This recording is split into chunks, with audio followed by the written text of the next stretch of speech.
Check, check, check. 1, 2. Sounds good. Okay. All right. Well, this is gonna be really spontaneous. So anyway, today I was in Burbank and I was at Film Tools picking something up, and I discovered that Ilya at Hot Rod Camera was just right around the corner. I'd been to Hot Rod before, but they had moved to a new location, and the way I would go there, it was from a different direction, so I didn't know that they were that close to Film Tools, so I just popped my head in to say hi to Ilya. He wasn't there, and spontaneously I asked to see if they had any Bright Tangerine articulating arms. Lo and behold, Rob Eagle, International Sales, happened to be in there at the same time with his new little dog. And he said, "Hey, I'm from Bright Tangerine. You're in luck. I'm going to give you 10 free ones." I was like, "Yay, give them here." He's like, no. Anyway, that's not how it happened. Anyway, I bought one. I paid cash with my own money. He did not give me one, so this is not a Bright Tangerine endorsement. Rob, sorry, but I'm going to give you my honest opinion about your arm. I've been meaning to play around with this thing for a while because I've heard so much about it. But instead of playing around with it, I just went ahead and bought it.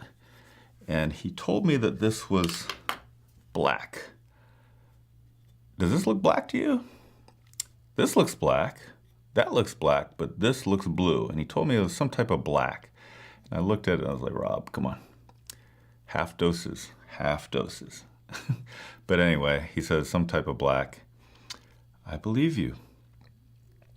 So today, I'm just gonna spontaneously compare this arm to my good old trusty Noga arm. And yeah, let's just see what we find out here. The first thing I noticed with this thing is huge. It doesn't look that big in the pictures. And yeah, compared to my Noga arm, yeah, it just seems massive. It feels heavy. It feels a lot bigger. But the quality of the build is amazing though. So, all right, well, let's get into it here. I'm gonna mount this thing. Rob, I hope it's a good one, buddy. I trust you, man. All right, so looking around, I was trying to find 2 equal things to put on. My monitor from Small HD had to go back to the shop. It had some red smearing that it's been doing. It's twice now, it's gone back. So I don't have that monitor, and this other monitor I don't have. So I was gonna put this light on, but for some reason I can't find the other one. So this is the battery back, and this is a complete kit. So much for that. Let's set that aside. So what I'm gonna do is I'm gonna put 2 cameras, 2 Blackmagic pocket cameras on these things. They're identical, so it's gonna be equal weight. And we'll see how they perform. Okay, one thing that I'm gonna do is, I don't know the technical term for it, so I'm going to coin a new term that I'm sure that maybe nobody has heard, because I'm just gonna make it up right now so that I can tell you exactly what part is what. On the arm, I'm gonna call this part the finger, the elbow, and the shoulder. So as I describe the pieces, this is the elbow, the finger, the shoulder, okay? Who knows, maybe that will stick and you all will start calling it that. All right. So one thing with my trusty Noga arm is that the movement between the elbow, the finger, and the shoulder, they're all pretty symmetrical. But one thing of note with the Noga arm, I noticed that when this arm moves counterclockwise, meaning in this direction without even using the knuckle here, it loosens up. So it's just completely loose right now. It's just flopping around loose. Like if I let the camera go, it's loose. Look at that, it's just loose. But when I go clockwise, it tightens up on its own. And that was one of the things that kind of bothered me about this arm, was the fact that once I put a certain tension, I want it to stay regardless of whether I move it this way or that way. But with this arm, if you move it counterclockwise, it loosens up, so it just flops around. And then when you move it clockwise, it tightens up.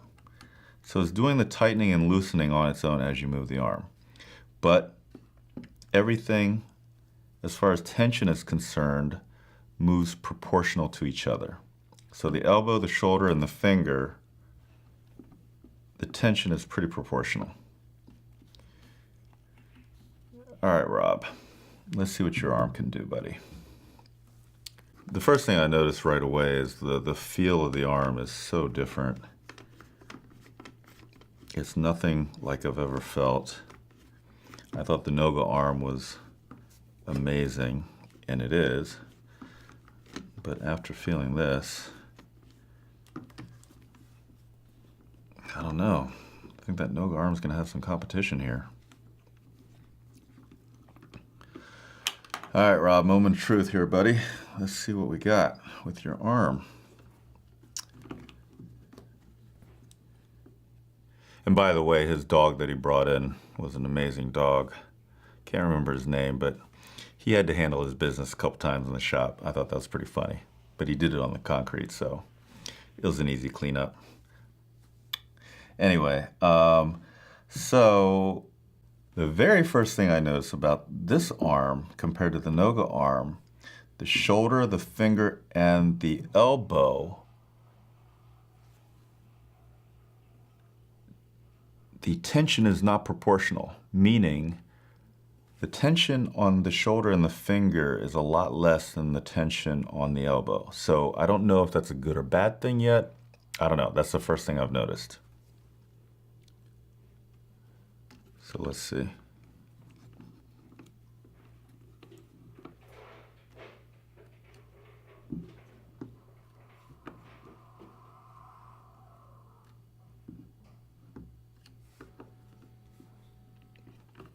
But other than that, the quality is pretty amazing.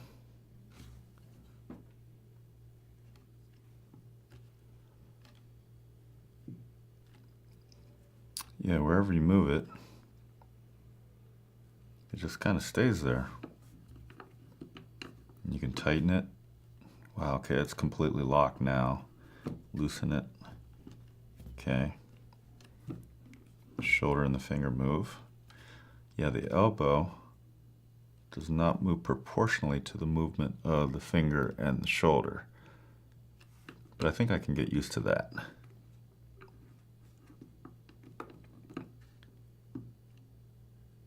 Okay.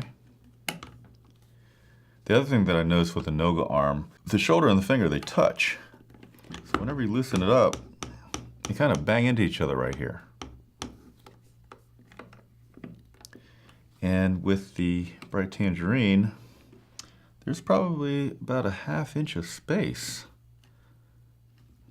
So there is nothing that hits. And actually, now that I've been playing around with it a little bit, I don't mind that the tension is not proportional all the way around. At first I thought that was going to bother me, but actually it works pretty good. Because once you put the elbow where you want it, now the finger just kind of moves where you need it to. Yeah, wow. Let's see, what else do I notice between the two?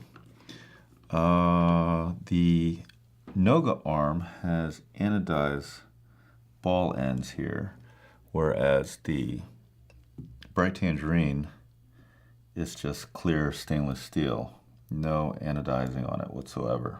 So remember I was talking about the when you move this arm counterclockwise, it loosens up. See, now it's completely loose. Well, this is this is a nice change.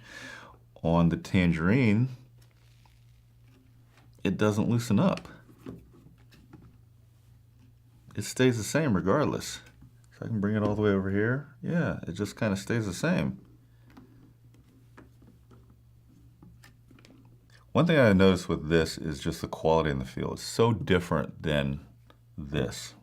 I mean, I thought this thing felt good, but I had nothing else to compare it to because this was the top of the line. But now that I feel this, yeah, Rob, this brings a whole new level to the game here, I gotta say. And yeah, the quality and the workmanship is amazing. Well, I really don't know what else to say other than, yeah, I can't wait to try this out in the field. It feels really good. The quality of the build is absolutely superb. And now that I compare the two, this was an amazing arm, but now comparing it to this, wow, I don't even know how this thing can even compare quality-wise with this. Not to say that this thing can't function and do its job. It surely can, because it's been working for years and it's still working. So if you guys go out and buy a Noga arm, it's going to work great for you, okay? This thing has worked great for me, and it still works great to this day. I'm not going to throw it away. I'm still going to use it, you know? But I'll tell you what, I'm not disappointed that I bought this today, because it's worth every penny. And like I said, you know, he didn't pay me to say that. I bought the thing. So I can't wait to try it out in the field. That's it for this little quick review. And I hope this helps you make your decision in buying your next articulating arm. Okay, see you next time.